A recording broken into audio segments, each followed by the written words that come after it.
ನಮಸ್ಕಾರ ಸ್ನೇಹಿತರೆ, ಅನೇಕ ಹಣ್ಣುಗಳಲ್ಲಿ ನಿಂಬೆಹಣ್ಣು ಮತ್ತು ಈ ಕುಂಬಳಕಾಯಿ, ತೆಂಗಿನಕಾಯಿ ಇವುಗಳು ವಿಶೇಷವಾದಂಥ ಸ್ಥಾನವನ್ನು ಪಡೆದಿದೆ. ವಿಶೇಷವಾಗಿ ನಿಂಬೆಹಣ್ಣನ್ನು ಪೂಜೆಗೂ ಬಳಸ್ತಾರೆ, ಮಾಟ ಮಂತ್ರಕ್ಕೂ ಬಳಸ್ತಾರೆ, ಆರೋಗ್ಯಕ್ಕೂ ಕೂಡ ಬಳಸ್ತಾರೆ.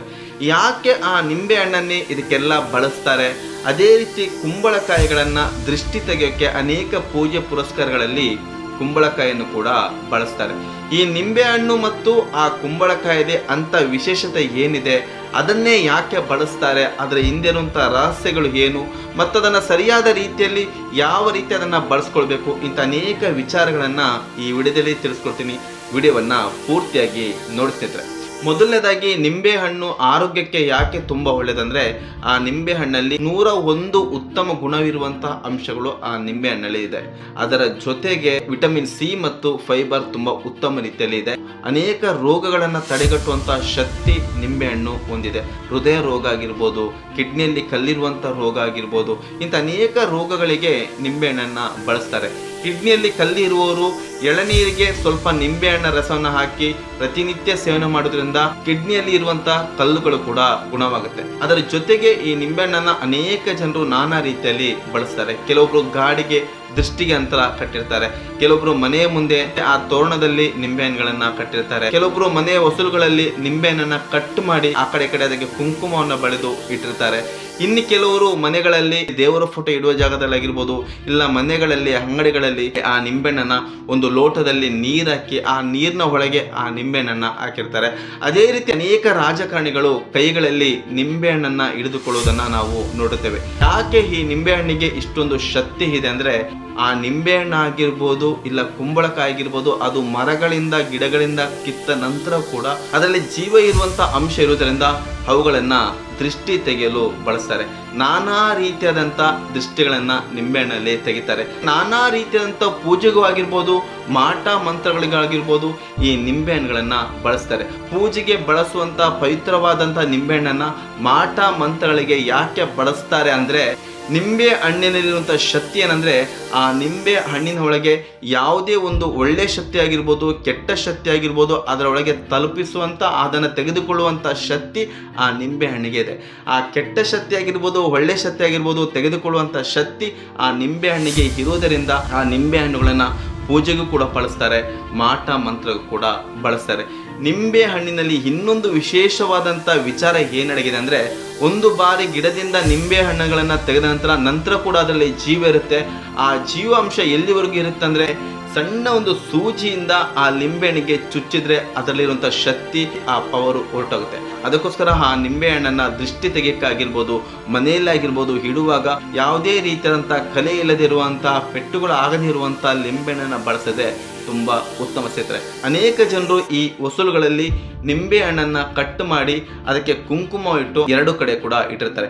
ಯಾಕೆ ಈ ರೀತಿ ಇಟ್ಟಿರ್ತಾರೆ ಮತ್ತು ಆ ಕುಂಕುಮದ ಹಿಂದೆ ಯಾವ ರೀತಿಯಾದಂಥ ಒಂದು ತಂತ್ರಗಳು ಇದೆ ಅಂದರೆ, ಆ ನಿಂಬೆ ಹಣ್ಣನ್ನು ಕಟ್ ಮಾಡಿದ ನಂತರ ಆ ನಿಂಬೆ ಹಣ್ಣಿನೊಳಗೆ ಸುತ್ತಲೂ ಕೂಡ 3 ಕಲ್ಲುಪ್ಪುಗಳನ್ನು ಇಟ್ಟಿರ್ತಾರೆ.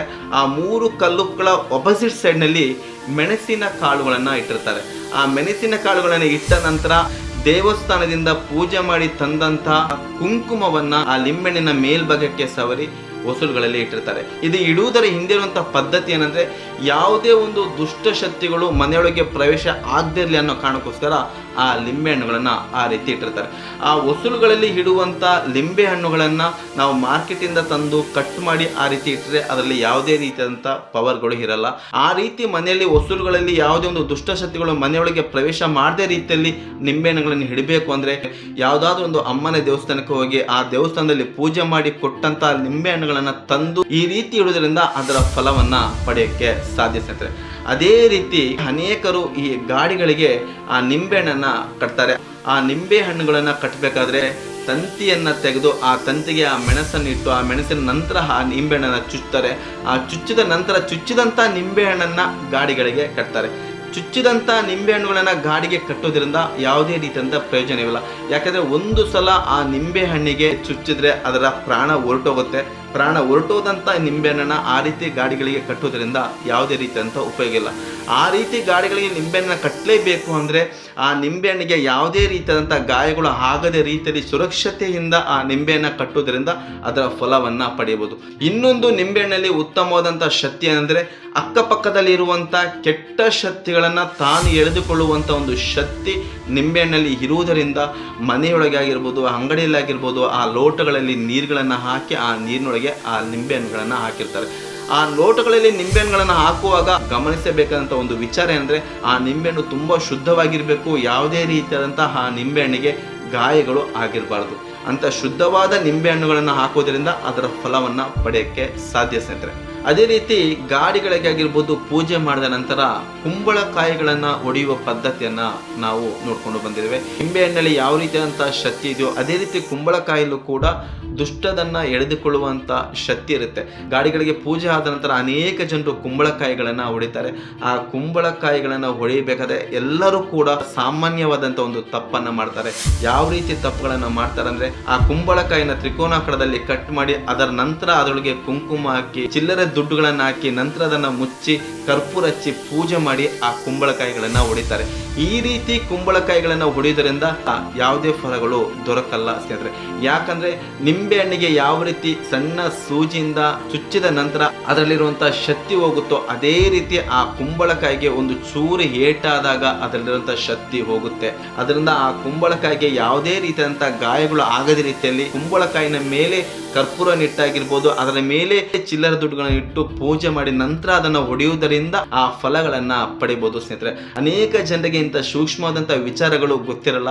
ಗೊತ್ತಿಲ್ಲದೇನೆ ಆ ಪದ್ಧತಿಗಳನ್ನ ಪಾಲಿಸ್ತಾ ಬರ್ತಾರೆ. ಆ ಪದ್ಧತಿಗಳನ್ನ ಪಾಲಿಸೋದ್ರಲ್ಲಿ ಯಾವುದೇ ರೀತಿಯಾದಂಥ ತಪ್ಪಿಲ್ಲ.